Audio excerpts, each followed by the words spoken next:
So most of us think that all those guys and women in Ottawa are trying to get good health. Rubbish. They are just trying to stay in power. We saw the votes. There's going to be more votes coming up. We are in the Venerable National Club in Toronto with Pavan Bratch, who is a satirist. He has his own TV show. And there's so much going on in Ottawa this week.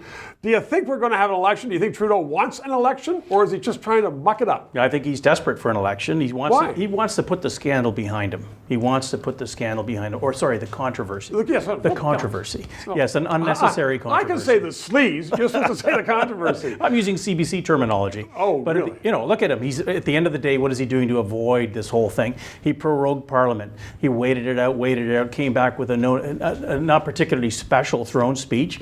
Yeah. Then he waits that out, and then suddenly the second wave comes along, which is a blessing for him because now he can focus Canadians on that instead of what did happen. Can they not chew and walk at the same time? Well, they say they can. So the Conservatives came out with this crazy positioning that said we want to have this over-the-top anti-corruption committee and we want to investigate you, Mr. Trudeau. Now you have to admit that's over the top. That's like selecting a jury and calling it the hanging jury. You can't call it what you want to get. Not the smartest angle. Not as smartest angle, and I think Poilievre lost to Mr. Pablo.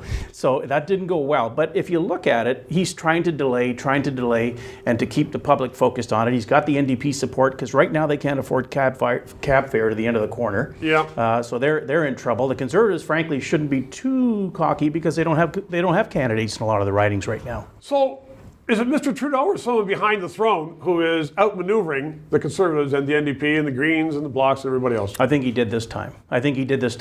But I think he's looking for an election sooner than later. And do you think we're going to have one then? I do.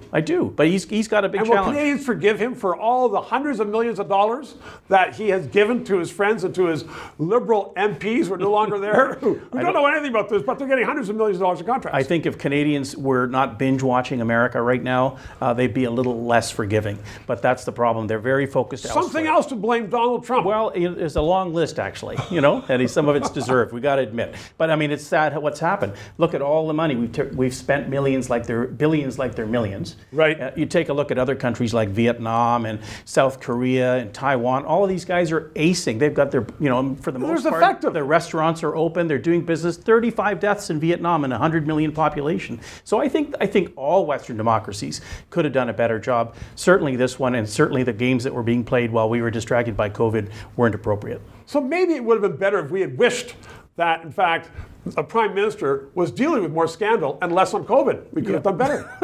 Well, we'd certainly get better value for our money. Pavan Bratch, always a pleasure. Great to 3 see minutes. Stephen. Thanks so much.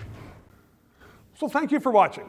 In response to many queries, I want you to know I don't always dress like Don Cherry. He dresses like me. Sometimes. But seriously, we are going to continue to follow the stories that matter to you. The corruption in Ottawa, COVID, the response of officials to it, and what's going on with your taxpayers' money. If you like these stories, please subscribe. You can press the button, it's right up there. And my webpage is right down below here.